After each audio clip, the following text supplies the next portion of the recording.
Eu volto a falar do pedido de impeachment que apresentei na semana passada, ou retrasada, do presidente do Supremo Tribunal Federal, ministro Dias Toffoli. Infelizmente, os fatos que se acumulam só demonstram que aquela minha denúncia era mais do que necessária. Foi uma denúncia que apresentei ao lado de membros do MP Pro Sociedade. Além da nossa denúncia, existem outras 2 denúncias, todas muito bem fundamentadas, e a cada dia somos surpreendidos por uma situação nova que justifica que esse processo seja iniciado.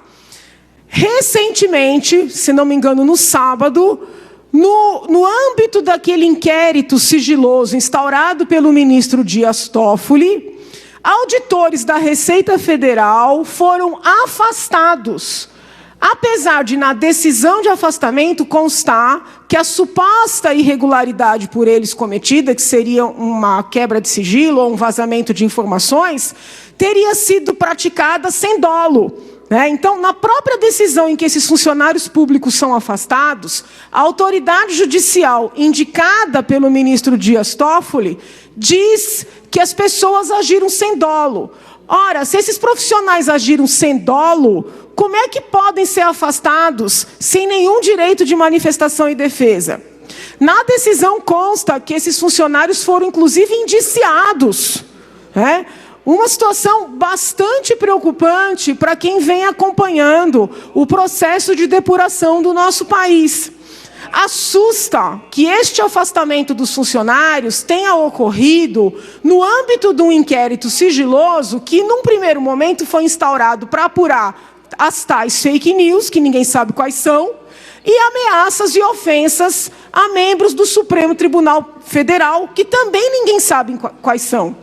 Então, foi um inquérito instaurado para uma finalidade indefinida, que agora está sendo utilizado para afastar funcionários públicos que estavam fazendo investigações, inclusive relativas a membros do próprio Supremo Tribunal Federal, infelizmente, o seu presidente, ministro Dias Toffoli. Então, é uma situação bastante preocupante.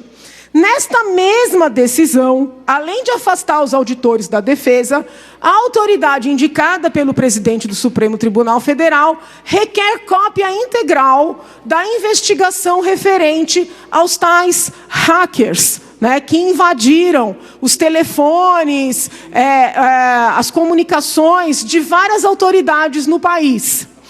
Primeiro, há que se perguntar: o Supremo Tribunal Federal é competente para avocar essa investigação? É discutível, bastante discutível.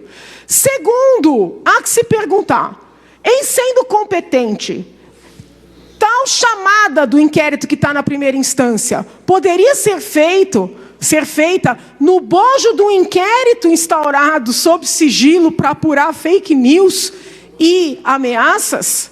Entendo que não. Então, aquele inquérito que no nascedouro já se mostrava ilegal, absolutamente inconstitucional, a cada dia se reafirma como tal. Mas não é só isso. Quando o ministro que afasta os auditores da Receita diz que eles agiram de maneira irregular, os critica por terem se baseado em matérias jornalísticas para iniciar as suas apurações, muito embora o próprio ministro reconheça que houve critérios objetivos. Porém, e o ministro diz que houve embasamento em matérias jornalísticas, e com isso diz que essas investigações não teriam fundamento. Entretanto, ao solicitar cópia do material, oriundo desse hackeamento, o ministro se baseia em matérias jornalísticas. Diz que o site Intercept, a Folha de São Paulo, teriam dito que que o procurador Delayol estaria tentando investigar o ministro Toffoli. E, por isso, seria competência do Supremo Tribunal Federal. Ora, as matérias jornalísticas não servem para que os auditores da Receita iniciem apurações. mas servem para que o Supremo Tribunal Federal, por meio de um único ministro, num inquérito judicial sigiloso, avoque uma apuração que está na primeira instância.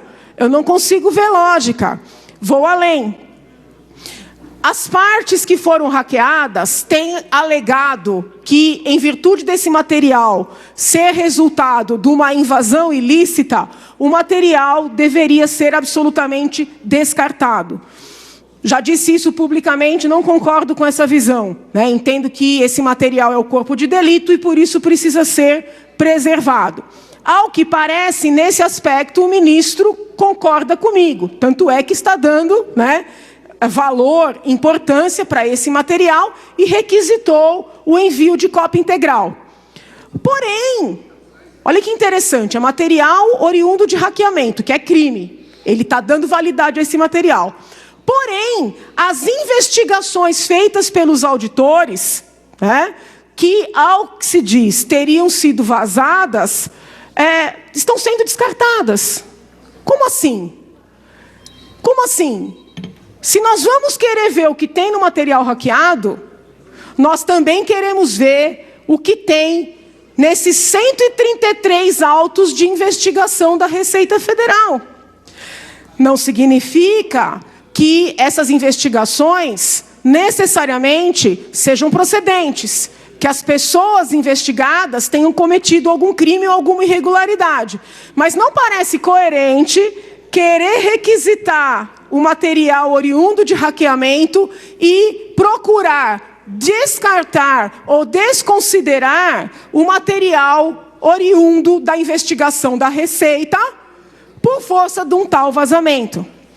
No final de semana, um ministro do TCU também requereu, né, as investigações, as apurações da Receita Federal.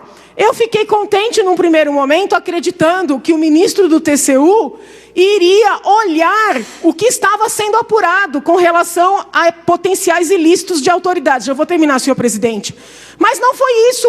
O ministro do TCU também quer apurar eventual responsabilidade dos auditores da Receita. Onde é que nós vamos parar? Auditores da Receita estão sendo punidos porque estavam trabalhando. E o povo não vai ter acesso ao que eles estavam investigando. Alguma coisa errada está acontecendo. Por isso eu, ao lado dos senadores Alessandro Vieira, e agora tive acesso pela imprensa do senador Regufe, solicito ao presidente do Senado que, seja mediante o acolhimento de um dos pedidos de impeachment, seja mediante a instauração da CPI, que assim ficou chamada de lava-toga, tome providências a esse respeito. Muito obrigada, senhor.